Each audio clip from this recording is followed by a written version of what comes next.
नमस्कार दोस्तों, स्वागत है आपका अपने यूट्यूब चैनल पर। रेडियो लीजिए, आज हम दृष्टिया इसका जो 72वीं बीपीएससी का टेस्ट कराया जा रहा है उसका आज आपने तो क्या टेस्ट नंबर 11 का आपका पार्ट 2 होने वाला। ध्यान रखिएगा, पार्ट 1 आपका हो चुका है। अगर पार्ट 1 अभी तक नहीं देखे हैं तो प्लीज़ पार्ट 1 आप लोग देख लीजिएगा। देखिए, आपका होने वाला आज 75 नंबर प्रश्न से लेकर आपका 150 नंबर प्रश्न आपका पूरा कंप्लीट कराया जा रहा है विथ व्याख्या के साथ में, यानी आपका डिफिनेशन आपको दिया जाएगा। किस चीज़ का होने वाला, देखिए आपका हिस्ट्री में होने वाला है एसेंट हिस्ट्री, मेडिवल हिस्ट्री और जनरल मेंटल एबिलिटी होने वाला है। ध्यान रखिएगा। चलिए, और एक बात सुन लीजिए भैया, आप लोग वीडियो थोड़ा सा 1.25x पे देखिएगा, थोड़ा सा ज़्यादा समझ में आएगा।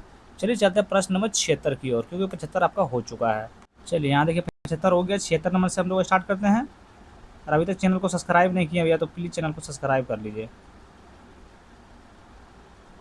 चलिए बताइएगा, ये 76 नंबर प्रश्न आपका क्या बोल रहा है। देखिए, विजयनगर साम्राज्य के शासकों के संदर्भ में निम्नलिखित में से कौन सा सही कालानुक्रम में व्यवस्थित कीजिए। क्या बोल रहा है, कालानुक्रम में व्यवस्थित कीजिए किसके बारे में, विजयनगर साम्राज्य के शासकों के संदर्भ में। ध्यान रखिए, तो इसका कौन सा हो जाएगा, पहले देखिए हो जाएगा, पहला हो जाएगा आपका संगम वंश, उसके बाद हो जाएगा तुलुब वंश, उसके बाद हो जाएगा तुलुब, उसके बाद हो जाएगा क्या, अरबिंदु। ध्यान में रखिए कौन सा हो जाएगा, ऑप्शन नंबर ये हो जाएगा। पहले कौन सा होगा, संगम वंश होगा, फिर सुलुब वंश होगा, फिर तुलुब वंश होगा, फिर अरबिंदु हो जाएगा। ध्यान रखिए, तो ऑप्शन नंबर ए आपका बिल्कुल सही उत्तर हो जाएगा। देखिए, विजयनगर सम्राट है जिसे कर्नाटक साम्राज्य के रूप में भी जाना जाता है, पर 1336 ईस्वी में से 1646 ईस्वी तक इसे अस्तित्व काल के दौरान 4 अलग अलग राजवंशों द्वारा शासन किया था। वो 4 कौन राजवंश कौन कौन सा था, तो आपको संगम था, सुरु था, तुरुप था और अरबिंदु था।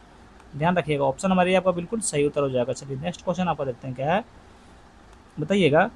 अमर नायक प्रणाली विजयनगर साम्राज्य के एक प्रमुख राजनीतिक क्या है नवाचार थी।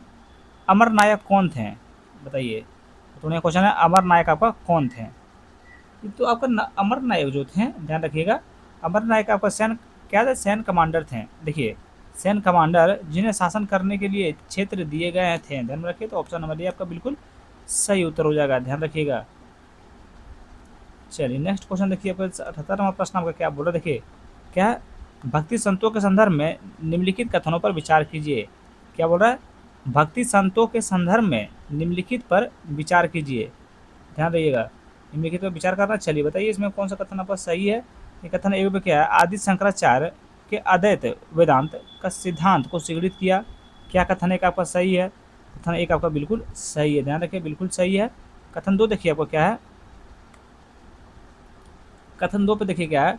देखिए, रामानुचार्य देवांत के अद्वैतवादी शाखा क्या था, तो क्या विशिष्ट दायित्व क्या वेदांत से संबंधित हैं। क्या कथन 2 आपका सही है। ध्यान रखिए, कथन 2 आपका बिल्कुल सही है। और कथन 3 देखिए आपका क्या है, देखिए माधवाचार्य वेदांत क्या माधवाचार्य वेदांत के क्या है द्वैत शाखा का मुख्य प्रतिपादक थे। बिल्कुल आपका सही है। ध्यान रखिएगा, बिल्कुल सही है। तो इसलिए इसका सही उत्तर क्या होगा, तीनों कथन आपका बिल्कुल इसमें सही है। ध्यान रखिएगा, देखिए कौन सा कथन सही है, तो आपका ऑप्शन नंबर डी आपका बिल्कुल सही उत्तर हो जाएगा। ध्यान रखिएगा। चलिए अगर अब बताइएगा, देखिए विजयनगर साम्राज्य के प्रशासन के संदर्भ में निम्नलिखित कथनों पर विचार कीजिए। किसके बारे में, विजयनगर साम्राज्य के प्रशासन के संदर्भ में निम्नलिखित कथनों पर विचार करना है। बताइए कि इनमें से कौन सा कथन आपका सही है।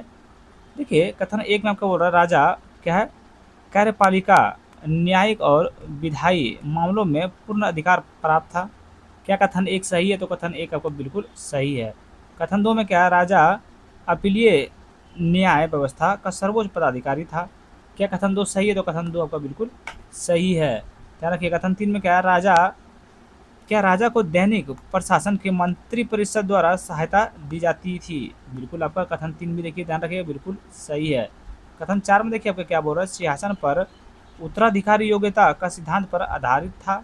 बिल्कुल आपका गलत है, बिल्कुल गलत है। इसका सही उत्तर आप लोग देखिए तो क्या हो जाएगा 4 का। देखिए, हालांकि सिंहासन का उत्तराधिकारी मान्यता वंशानुगत सिद्धांत पर आधारित था, न कि योग्यता पर। ध्यान रखिए, देखिए यहाँ पे आपको बोल रहा है योग्यता पर नहीं, आपका ये किस पे हो जाएगा, ध्यान रखिएगा। तो आपका जो हो जाएगा वंशानुगत सिद्धांत पर आधारित था। ध्यान रखिएगा, तो इसीलिए कौन सा आंसर सही हो जाएगा, तो आपका 1, 2 और 3 आपका सही है। तो यानी ऑप्शन नंबर बी आपका बिल्कुल सही उत्तर हो जाएगा। ध्यान रखिएगा। चलिए बताइएगा, चालुक्यों के संदर्भ में निम्नलिखित कथनों पर विचार कीजिए। किसके बारे में, चालुक्यों के संदर्भ में निम्नलिखित कथनों पर विचार करना है। इसमें क्या बोल रहा है, उपयुक्त कथनों में से कौन सा कथन सही है। बताइए, उपयुक्त में से कौन सा कथन आपका सही है। ध्यान रखिएगा, देखिए 1 में उन्होंने क्या स्थापत्य कला का क्या वेसर शैली विकसित की। कथन एक आपका बिल्कुल सही है। कथन 2 में चालुक्यों के अधीन प्रशासन क्या अत्यधिक क्या केंद्रीकृत था और ग्राम स्वतंत्रता अनुपस्थिति थी, बिल्कुल सही है। ध्यान रखिएगा, चालुक्यों के संदर्भ में दोनों कथन आपका सही है, तो कौन सा आंसर होगा, तो ऑप्शन नंबर सी आपका बिल्कुल राइट आंसर हो जाएगा। चलिए बताइएगा अगला क्वेश्चन, चोल अभिलेखों में क्या बेट्टी, कदमाई और सुरनम का उल्लेख मिलता है? ये शब्द निम्नलिखित में से किससे संबंधित हैं? बताइए, क्या बोल रहा है, बेटी, कदमाई और सुरनम का उल्लेख मिलता है, ये शब्द निम्नलिखित में से किससे संबंधित है? बताइए, ये सब शब्द आपका किससे संबंधित है? भिन्न प्रकार के कर से आपका संबंधित है। ध्यान रखिएगा, ऑप्शन नंबर बी आपका बिल्कुल सही उत्तर हो जाएगा। चलिए आगे बढ़ते हैं प्रश्न नंबर, भैया अभी तक चैनल को सब्सक्राइब किए हैं कि नहीं किए, आपको लोग सच सच बताइएगा। अगर नए हैं भैया तो प्लीज़ चैनल को सब्सक्राइब कर दीजिए भैया, बहुत मेहनत लगता है, थोड़ा सा सपोर्ट नहीं कीजिएगा तो कैसे चलेगा बताइए। तो ये भारत में प्रथम अफगान साम्राज्य था, भारत में प्रथम अफगान साम्राज्य था, तो आपका ये लोधी वंश था। ध्यान में रखिए, कौन था आपका, लोधी वंश। देखिए, लोधी वंश प्रथम अफगान साम्राज्य था। ध्यान में रखिए, लोधी वंश 1451 से 1526 तक दिल्ली सल्तनत का क्या शासक वंश था। ध्यान में रखिएगा।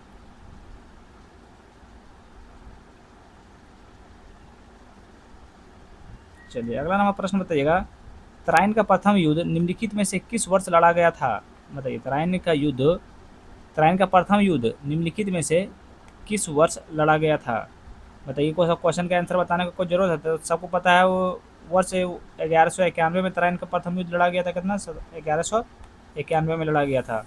देखिए, तराइन का प्रथम युद्ध मोहम्मद गौरी के नेतृत्व वाली गौरी सेना और पृथ्वीराज तृतीय, जिन्होंने प्रसिद्ध रूप से पृथ्वीराज चौहान के नाम से जाना जाता है, के बीच लड़ा गया था। ध्यान रखिएगा। अब बताइए, इसमें कौन जीता था, कौन हारा था तराइन का प्रथम युद्ध में? ध्यान रखिएगा। देखिए, पृथ्वीराज तृतीय ने मोहम्मद गौरी की सेनाओं को पराजित किया था। कौन? पृथ्वीराज तृतीय ने मोहम्मद गौरी की सेनाओं को पराजित किया था। ध्यान रखिएगा। बताइएगा 84 नंबर प्रश्न, देखिए अपन, निम्नलिखित में से किसने युद्ध की तुलुगमा प्रणाली शुरू की थी? मतलब निम्नलिखित में से किसने युद्ध की तुलुगमा प्रणाली शुरू की थी?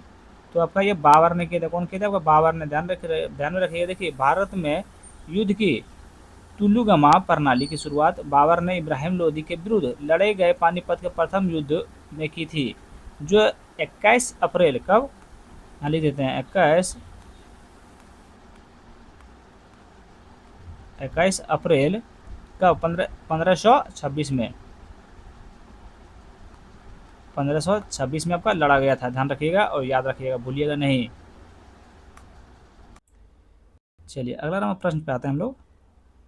चलिए बताइए, मुगल क्या मुगल स्थापत्य कला के संबंध में निम्नलिखित कथनों पर विचार कीजिए। क्या बोल रहा है? मुगल स्थापत्य कला के संबंध में निम्नलिखित कथनों पर आपको विचार करना है। इसमें क्या बोल रहा है? उपयुक्त में से कौन सा कथन आपका सही है?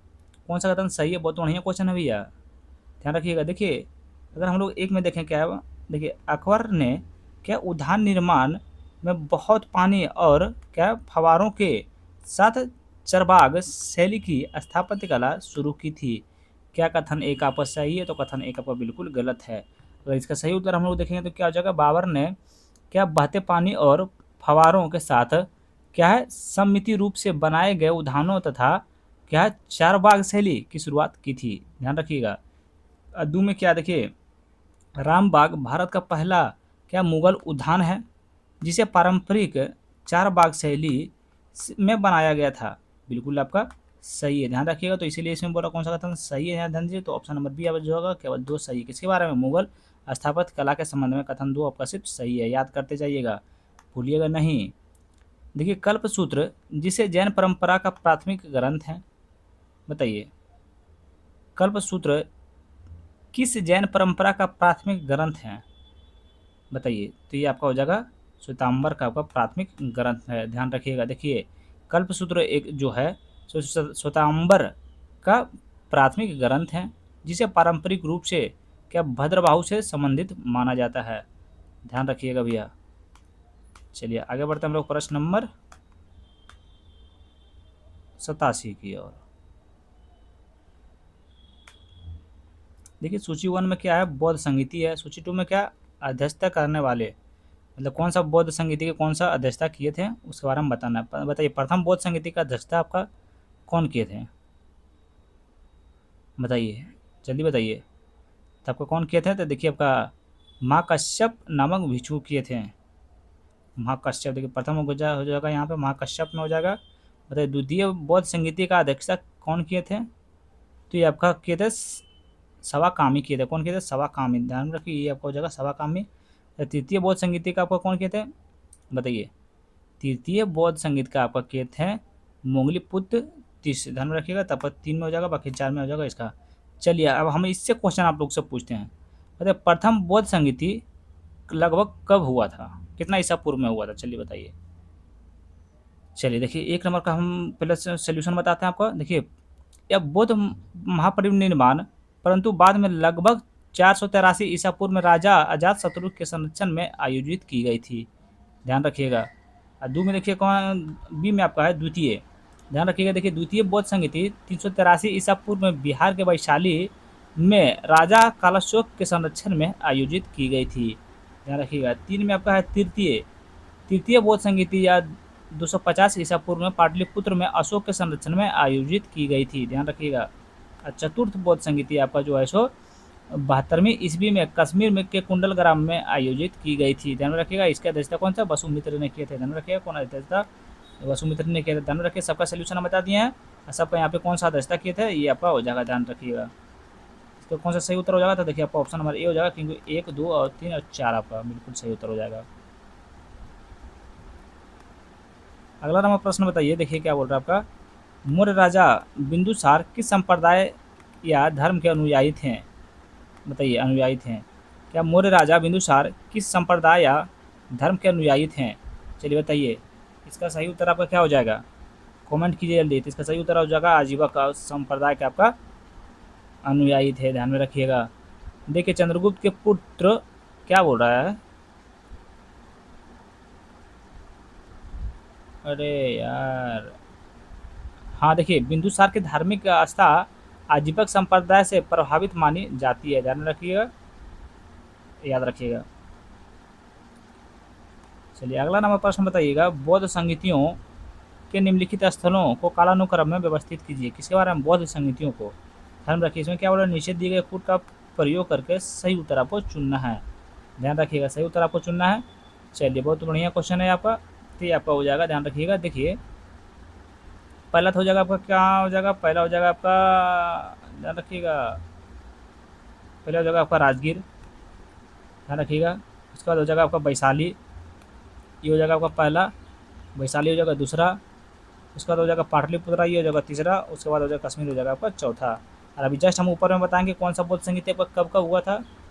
ये प्रथम बौद्ध संगीत आपका 483 ईसा पूर्व में हुआ, द्वितीय बौद्ध संगीत 383 ईसा पूर्व में हुआ, चतुर्थ बौद्ध संगीत 250 ईसा पूर्व में हुआ था, चतुर्थ बौद्ध संगीत 98 ईसा पूर्व में हुआ था, ध्यान रखिएगा।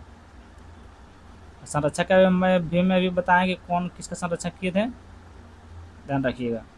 इसका सही उत्तर आपका कौन सा हो जाएगा, ध्यान रखिएगा, तो हो जाएगा शायद ऑप्शन नंबर आपका बी हो जाएगा। इसका ऑप्शन पे आप लोग ध्यान ज़्यादा मत दीजिएगा।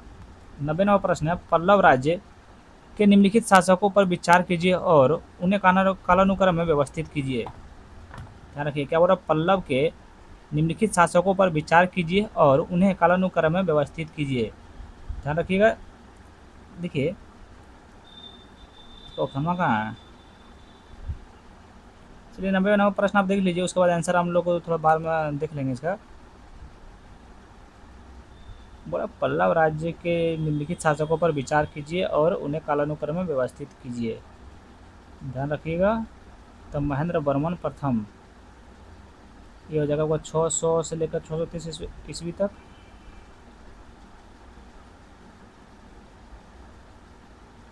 चलिए आगे देखते हैं भैया, इस बार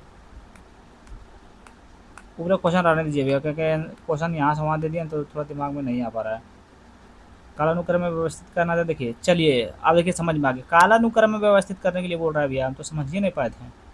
देखिए पहला हो जाएगा वहाँ पे, देखिए आपका कौन सा हो जाएगा, ध्यान से सुनिएगा खाली। देखिए पहला हो जाएगा आपका महेंद्र वर्मन, ध्यान रखिएगा। उसके बाद हो जाएगा आपका नरसिंह वर्मन, ध्यान रखिएगा, पहला वो होगा। उसके बाद हो जाएगा यहाँ ध्यान दीजिएगा, उसके बाद होगा नरसिंह वर्मन, उसके बाद आपका हो जाएगा, ध्यान रखिएगा, महेंद्र वर्मन, उसके बाद वहाँ हो जाएगा दू में जो आपका आंसर था वही हो जाएगा, ध्यान रखिएगा। 91 नंबर प्रश्न बताइए, निम्नलिखित में से कौन सा नवपाषाण स्थल तमिलनाडु में स्थित है? तो निम्नलिखित में से कौन सा नवपाषाण स्थल तमिलनाडु में स्थित है? बताइए कौन सा स्थल वहाँ पे है, चलिए बताइए। तो ये आपका हो जाएगा, देखिए प्यामपल्ली, ध्यान में रखिएगा, ऑप्शन नंबर डी आपका बिल्कुल सही उत्तर हो जाएगा।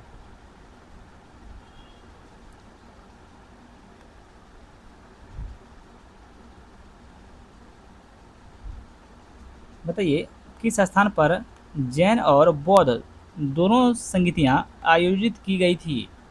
बताइए क्या है, किस स्थान पर जैन और बौद्ध दोनों संगीतियाँ आयोजित की गई थी? बताइए, तो ये आपका पाटलिपुत्रा में क्या किया गया था, कहाँ किया गया था? आपका पाटलिपुत्रा में किया गया था, ध्यान में रखिएगा।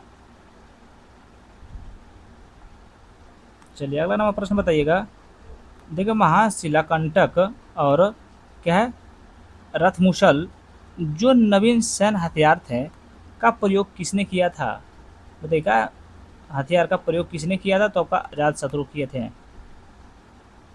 94 नंबर प्रश्न है, बौद्ध धर्म का भारत से बाहर सर्वप्रथम प्रचार किसके शासनकाल में हुआ था? तो बौद्ध धर्म का भारत से बाहर सर्वप्रथम प्रसार किसके शासनकाल में हुआ था? बताइए बहुत बढ़िया क्वेश्चन है, किसके शासनकाल में हुआ था भारत से बाहर इसका प्रसार हुआ था? तो आपका अशोक के शासनकाल में हुआ था, ध्यान रखिएगा। ठीक है, अशोक के शासनकाल में कब हुआ था? 268 ईसा पूर्व से लेकर 232 ईसा पूर्व के बीच में आपका हुआ था, याद रखिएगा।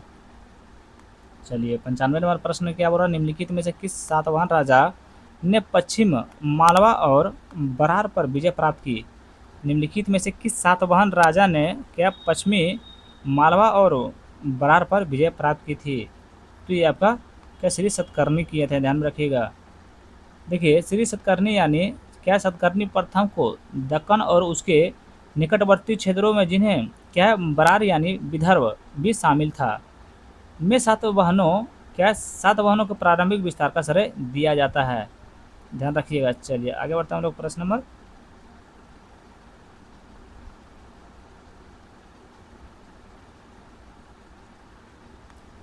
96 नंबर प्रश्न बताइए, गुप्त वंश के निम्नलिखित में से किस शासक के क्या शक क्षत्रप राजा क्या रुद्र सिंह तृतीय को पराजित कर सिंहासन पर से हटाया? तो गुप्त वंश के निम्नलिखित में से किस शासक ने शक क्षत्रप राजा रुद्र सिंह तृतीय को पराजित कर सिंहासन से हटाया था? सिंहासन से हटाया था, ये कौन हटाया था, ध्यान में रखिएगा। तो आपका चंद्रगुप्त द्वितीय थे जो कि आपको रुद्र सिंह तृतीय को पराजित करके उस सिंहासन से हटाया गया था, ध्यान रखिएगा। और देखिए समुद्रगुप्त के बाद उसका पुत्र चंद्रगुप्त द्वितीय विक्रमादित्य शासक बना था, ध्यान रखिएगा। चलिए बताइएगा, गुप्त शासन के संदर्भ में निम्नलिखित कथनों पर विचार कीजिए। क्या बोल रहा है, गुप्त शासन के संदर्भ में निम्नलिखित कथनों पर विचार करना। इसमें क्या बोल रहा है, नीचे दिए गए कूट का प्रयोग कर सही उत्तर को आपको चुनना है। बताइएगा सही उत्तर को चुनना है। देखिए एक मेगा प्रांतों को विजय कहा जाता है, बिल्कुल गलत है, बिल्कुल गलत है। देखिएगा अभिलेख के अनुसार गुप्त शासकों को क्या परवटम महाधिराज परमेश्वर सम्राट और चक्रवर्ती जैसे उपाधियां धारण की थी। गुप्त, अरे यार दूसरा का आंसर पढ़ लिया भैया, थोड़ा सा माफ कर दीजिए। देखिए गुप्त साम्राज्य के प्रांतों को भुक्ति कहा जाता था तथा प्रांतीय राज्यपालों को क्या उपरिक कहा जाता था, जिन्हें अधिकार राजकुमारों में से चुना जाता था, ध्यान रखिएगा। कथन 2 में नगर श्रेष्ठ वे अधिकारी थे जो नगर प्रशासन की देखभाल करते थे, बिल्कुल आपका सही है, इसीलिए ऑप्शन नंबर बी आपका बिल्कुल सही उत्तर हो जाएगा। चलिए अगला नंबर प्रश्न बताइए, हर्षवर्धन के संदर्भ में निम्नलिखित कथनों पर विचार कीजिए। किसके बारे में, हर्षवर्धन। पॉइंट पकड़िए आप लोग, इसमें क्या बोल रहा है, सही उत्तर चुनने के लिए बोल रहा है, ध्यान रखिएगा। चलिए बताइए कौन कौन सा सही है। देखिए एक में यह पुष्यभूति वंश से था जो गुप्त के सीमांत थे। क्या कथन एक आपका सही है, ध्यान रखिए। तो कथन एक आपका जो है बिल्कुल सही है। किसके बारे में, हर्षवर्धन के बारे में। देखिए उसने उत्तर भारत के अधिकांश क्षेत्र पर नियंत्रण स्थापित किया। कथन 2 भी आपका ध्यान रखिएगा, बिल्कुल आपका सही है। तो इसीलिए इसका सही उत्तर कौन सा हो जाएगा, तो ऑप्शन नंबर सी हो जाएगा, दोनों कथन सही है। किसके बारे में, हर्षवर्धन के बारे में। चलिए बताइएगा, प्राचीन भारत के निम्नलिखित विदेशी यात्रियों में से किसने हर्षवर्धन के बारे में विवरण दिया है। बताइए किसने विवरण दिया है हर्षवर्धन के बारे में, तो आपका दिए हैं हैंगसांग दिए थे, ध्यान रखिएगा। चलिएगा, पीडीएफ चाहिए भैया तो टेलीग्राम आप लोग ज्वाइन कर लीजिएगा, वहाँ पे आप लोग को पीडीएफ मिल जाएगा। देखिए, गुप्त साम्राज्य के संदर्भ में निम्नलिखित में से कौन सा कथन सही है। क्या बोला, गुप्त साम्राज्य के संदर्भ में निम्नलिखित में से कौन सा कथन आपका सही है। बताइए कौन सा कथन सही है। तो देखिए कथन एक में आपका बोल रहा है, ध्यान दीजिएगा, सही बोल रहा है, यहाँ ध्यान दीजिएगा, सही। चंद्रगुप्त द्वितीय ने 319 से लेकर 320 में गुप्त संवत शुरू किया था, जो कि बिल्कुल गलत है। अभी इसका सोल्यूशन हम बताएंगे, टेंशन नहीं लीजिएगा। देखिए, हरिशन चंद्रगुप्त प्रथम का दरबारी कवि था, बिल्कुल गलत है, दोनों गलत है इसका। देखिए, अगर एक का हम लोग सही उत्तर देखेंगे तो क्या हो जाएगा, ध्यान ध्यान दीजिएगा। देखिए, चंद्रगुप्त प्रथम जो है लगभग 319 से लेकर 335 या 336 गुप्त वंश का पहला क्या महत्वपूर्ण राजा था, ध्यान रखिएगा। यहाँ बोला 300, देखिए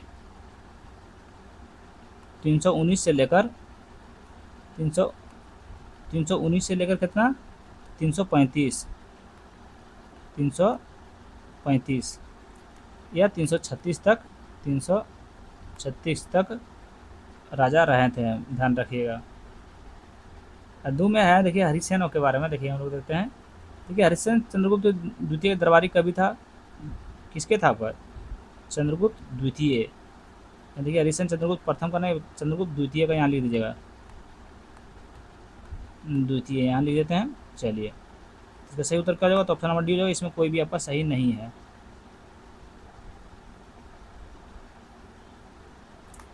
101 नंबर प्रश्न है, किस ऋग्वेदिक देवता का उल्लेख क्या है, हरुर मजदा के रूप में किया गया था।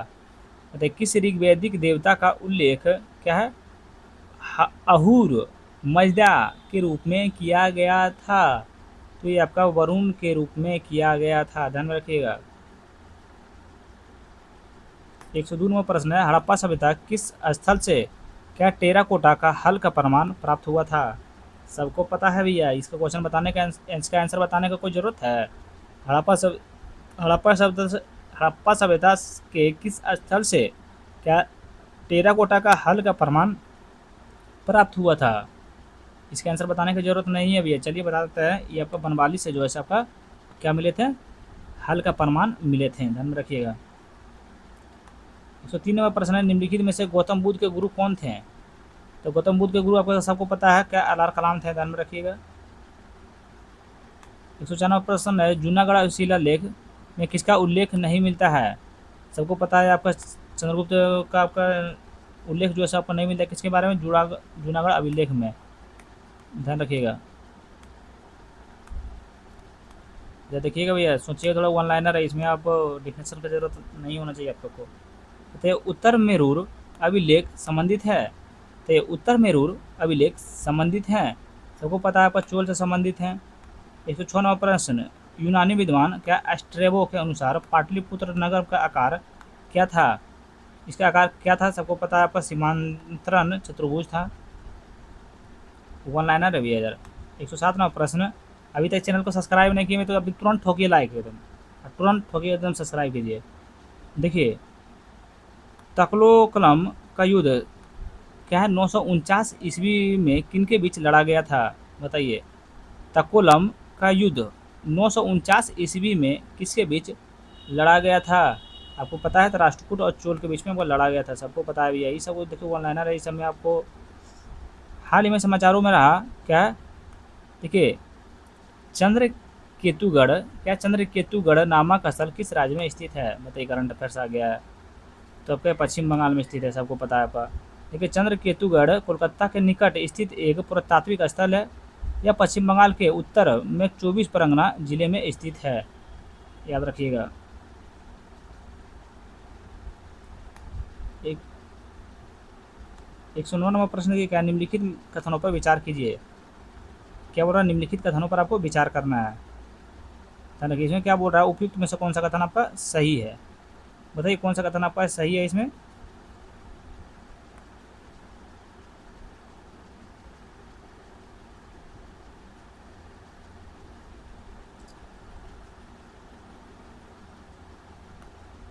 बताइए कौन सा कथन सही है। बहुत बढ़िया क्वेश्चन है भैया। तो इसमें जो सही जो हो जाएगा, आप देखिए आपका हो जाएगा, देखिए कौन सा सुमेलित सही है, बताइए सुमेलित करना है। देखिए समतट बंगाल बिल्कुल सही सुमेलित है, लाट गुजरात बिल्कुल सही सुमेलित है, क्या है रेवा द्वीप जम्मू एंड कश्मीर बिल्कुल आपका गलत है, इसीलिए आपका ऑप्शन नंबर बी आपका बिल्कुल सही उत्तर हो जाएगा। चलिए ध्यान रखिएगा। चलिए आगे बढ़ते हैं प्रश्न नंबर 110 की ओर। तो निम्नलिखित में से कौन सा विषय नालंदा विश्वविद्यालय में नहीं पढ़ाया जाता था। बताइए कौन सा विषय आपका नालंदा विश्वविद्यालय में नहीं पढ़ाया जाता था। सबको पता है ध्वनि विधा जो आपका नालंदा विश्वविद्यालय में आपका नहीं पढ़ाया जाता था। ध्यान रखिएगा। चलिए आगे बढ़ते हैं प्रश्न नंबर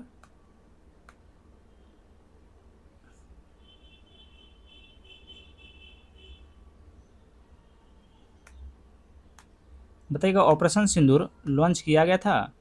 बताइए ऑपरेशन सिंदूर कब लॉन्च किया गया था। बताइए अब ये सब अपडेट भूल गए होंगे तो बड़ा दिक्कत है भैया। 7 मई 2025 को किया गया था। देखिए भारत के किस लोग को स्वास्थ्य समस्या के रूप में क्या है ट्रेकोमा मुक्त हुआ था। बताइए भारत के किस वर्ष लोक स्वास्थ्य समस्या के रूप में क्या ट्रेकोमा मुक्त हुआ था। तो ट्रेकोमा मुक्त आपका 2024 में हुआ था। ध्यान रखिए करंट अफेयर से भी है इधर उतना समझिएगा थोड़ा सा। 113वां प्रश्न है विश्व बैंक भूमि सम्मेलन 2025 में आयोजित किया गया था। तो ये आपका आयोजित वाशिंगटन डीसी और संयुक्त राज्य अमेरिका में किया गया था। ध्यान रखिएगा। अगला नंबर प्रश्न देखिए भारत के एशियन क्या है प्रोडक्टिविटी ऑर्गेनाइजेशन की अध्यक्षता औपचारिक रूप से किस अवधि के लिए ग्रहण की है। बताइए देखिए यहाँ पे किस अवधि के लिए ग्रहण की है। बताइए किस अवधि के लिए ग्रहण की है। तो आपका 2025 और 26 के लिए आपका ग्रहण किया है। ध्यान रखिएगा। चलिए अगला नेक्स्ट क्वेश्चन आपका देखिए मजलिस किस देश की संसद है। बताइए मजलिस किस देश की संसद है। तो आप लोग को पता है किस देश की संसद है। तो सबको पता है आपका ईरान की जो है सो आपका मजलिस आपका संसद का नाम है। ध्यान रखिएगा। चलिए नेक्स्ट क्वेश्चन करंट अफेयर से भैया ध्यान रखिएगा, ध्यान से पढ़िएगा। ये किस वर्ष अंतर्राष्ट्रीय महिला किसान वर्ष घोषित किया गया है। ये किस वर्ष अंतर्राष्ट्रीय महिला किसान वर्ष घोषित किया गया है। 2026 में किया गया है। ध्यान रखिएगा। देखिए संयुक्त राष्ट्र ने वर्ष 2026 को अंतर्राष्ट्रीय महिला किसान वर्ष घोषित किया है। ध्यान रखिएगा।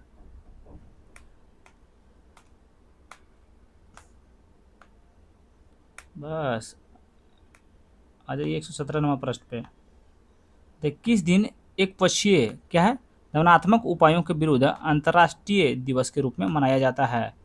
तो किस दिन एक पक्षीय दमनात्मक उपायों के विरुद्ध अंतर्राष्ट्रीय दिवस के रूप में मनाया जाता है। तो 4 दिसंबर के रूप में मनाया जाता है। कब मनाया जाता है। तो 4 दिसंबर को मनाया जाता है। ध्यान रखिएगा। देखिए क्या प्रथमतया एक पक्षी ध्यानात्मक उपायों के विरुद्ध अंतर्राष्ट्रीय 4 दिसंबर 2025 को मनाया गया था। 4 दिसंबर 2000 यहाँ 25 लगा दीजिएगा। 25 लगा दीजिएगा। 118 नंबर प्रश्न देखिए क्या बोल रहा है। देखिए इंडियन मैंगो मोनिया 2025 आयोजित किया गया था। बताइए। तो ये आपका अबू धाबी में किया गया था। चलिए आगे बढ़ते हैं प्रश्न नंबर 119। बताइएगा विश्व स्वास्थ्य संगठन WHO की 3/35 पहल किससे संबंधित है। तो विश्व स्वास्थ्य संगठन WHO की 3/35 पहल किससे संबंधित है। बताइए। तो ये आपका तंबाकू शराब और क्या सरकरीक पेय पदार्थों पर उत्पादन शुल्क एवं स्वास्थ्य करों में वृद्धि करना। ध्यान रखिएगा ऑप्शन नंबर ए आपका बिल्कुल सही उत्तर हो जाएगा। 120 नंबर प्रश्न है विश्व बैंक के अनुसार भारत विश्व का सर्वाधिक क्या है समता मूलक देश है। समता मूलक आपका देश है। ध्यान रखिएगा। तो ये आपका हो जाएगा ठीक है चौथा हो जाएगा। ध्यान रखिएगा क्या हो जाएगा। तो ये आपका यहाँ लगा दीजिएगा चौथा। चौथा सर्वाधिक क्या है समता मूलक देश हैं। ध्यान रखिएगा। तो ये INS उदयगिरी क्या है। तो ये INS उदयगिरी आपका क्या है। तो कोई बच्चा को पता आपका नीलगिरी श्रेणी का बहुलक उद्देश्य क्या है अस्टीलथ फिग्रेड है। ध्यान में रखिएगा फिग्रेड है। रखिएगा ऑप्शन नंबर ए आपका बिल्कुल सही उत्तर हो जाएगा। बताइएगा भार्गवास्त्र क्या है। बताइए भार्गवास्त्र आपका क्या है, तो ये आपका एक सूक्ष्म मिसाइल आधारित ड्रोन रोधी प्रणाली है। ध्यान रखिएगा, ऑप्शन नंबर ये आपका बिल्कुल सही उत्तर हो जाएगा।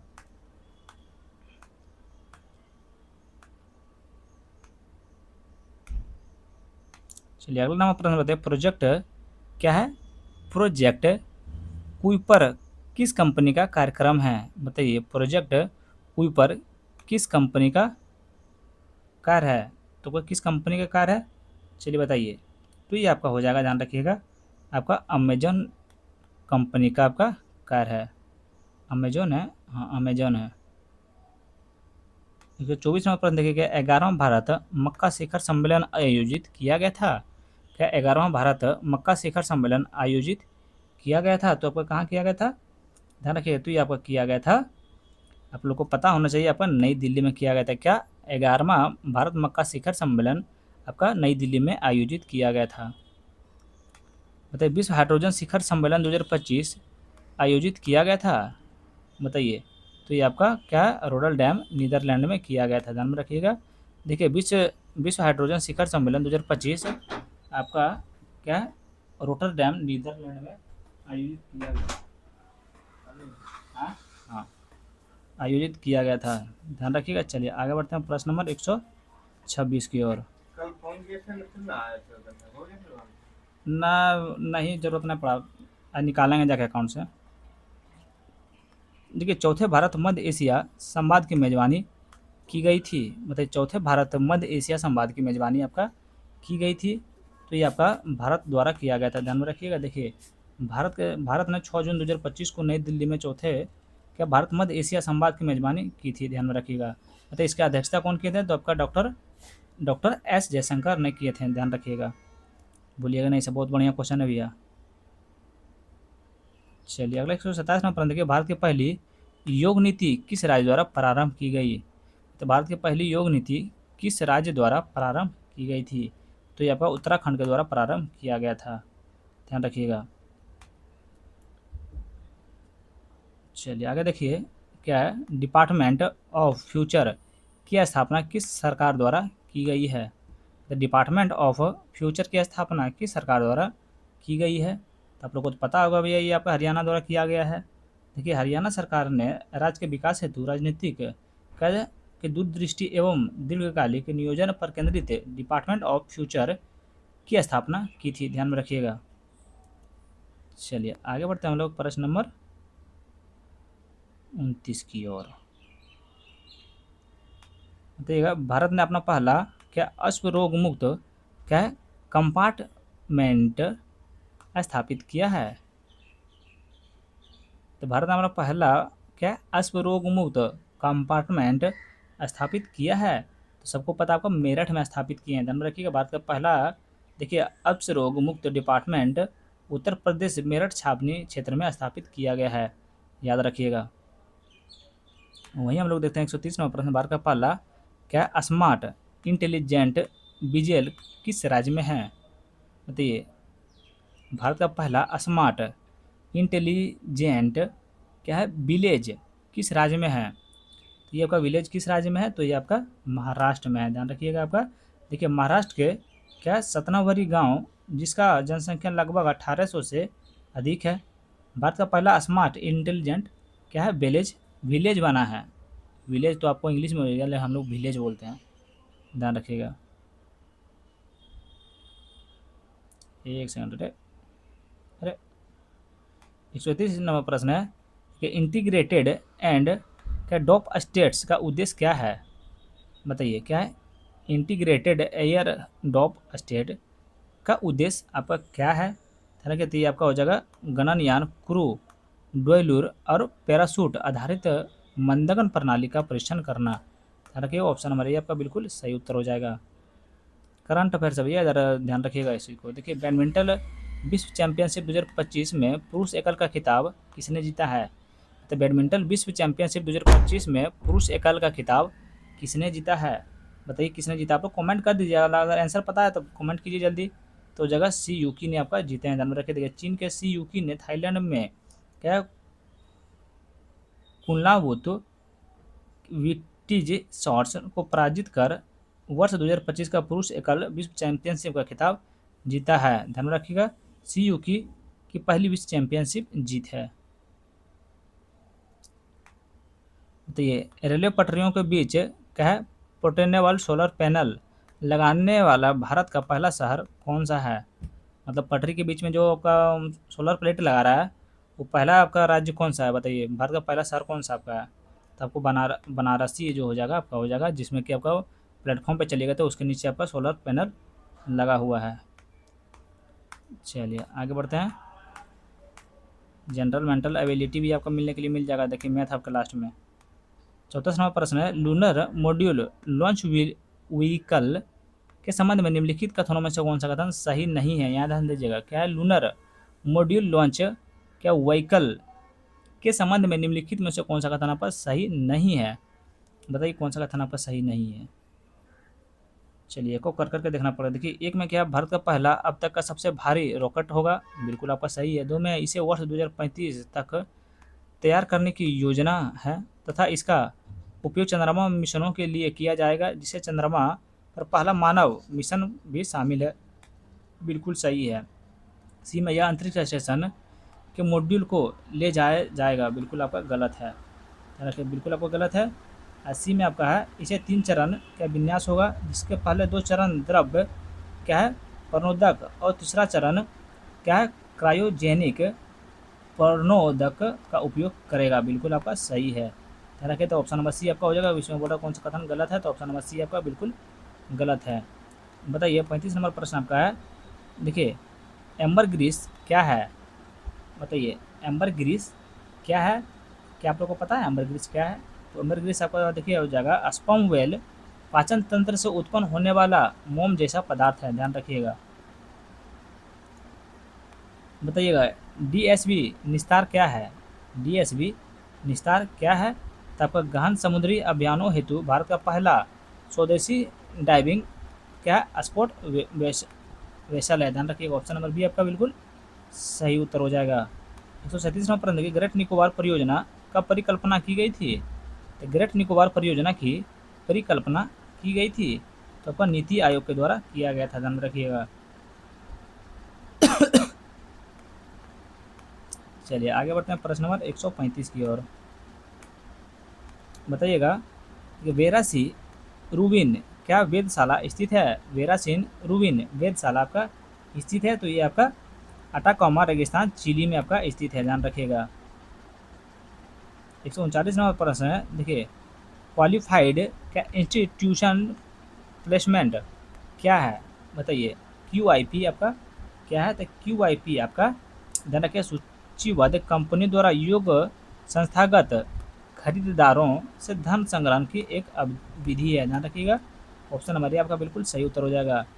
देखिए 40 नंबर प्रश्न, भारत ब्रिटेन व्यापक आर्थिक और व्यापार समझौता पर हस्ताक्षर किए गए थे? बताइए कब हस्ताक्षर किए गए थे?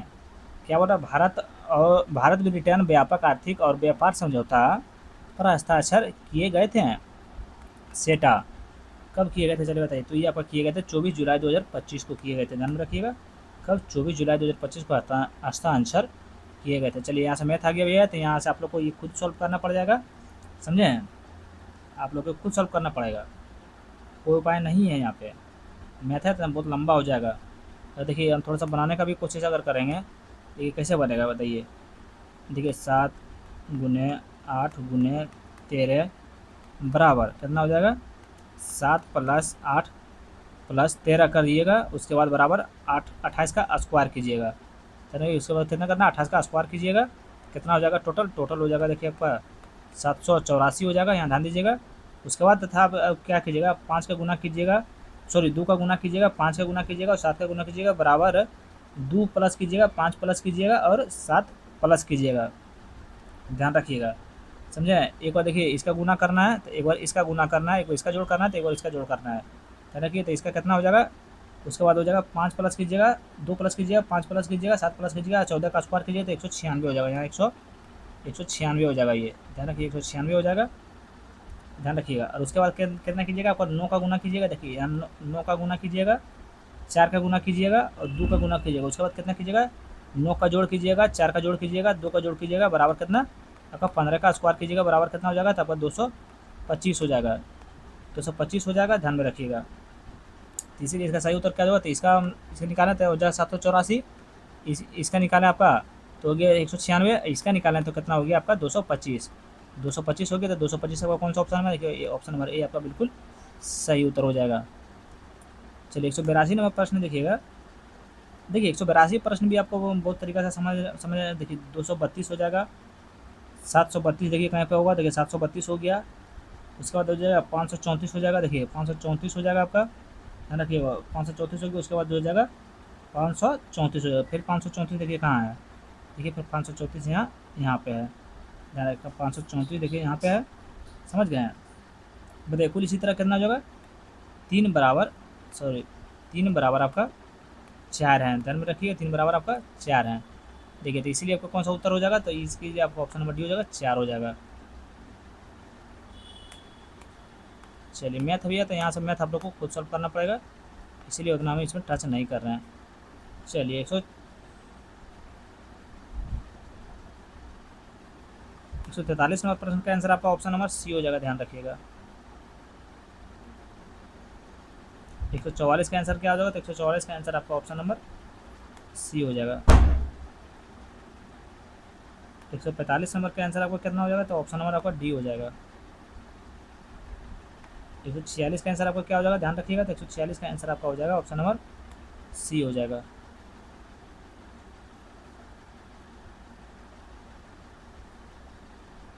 चलिए 147 नंबर प्रश्न देखिए, बहुत ईजी है ये सब, जब बनाने में कोई कुछ नहीं होगा, तो पूरा आराम आराम से बन जाएगा। बोलना कि देखिए गुना का अर्थ है कि माइनस होगा, जैसे देखिए यहाँ पे कहाँ देखिए गुना है, तो यहाँ पे आप माइनस लगा दीजिएगा, ऐसे करके बनाइएगा, पूरा ईजी से बन जाएगा। 147 का आंसर आपका ऑप्शन नंबर ए हो जाएगा। 148 नंबर का आंसर आपका हो जाएगा ऑप्शन नंबर डी हो जाएगा। 149 नंबर प्रश्न का आपका आंसर क्या हो जाएगा, ध्यान रखिएगा, 149 का आंसर आपका ऑप्शन नंबर ए हो जाएगा। 150 नंबर आंसर क्वेश्चन देख लीजिए आप लोग, इसका आंसर क्या होगा, तो ऑप्शन नंबर आपका ए हो जाएगा। अगर वीडियो आप लोग को अच्छा लगा है भैया, तो please like comment share and subscribe जरूर करें। Thank you so much.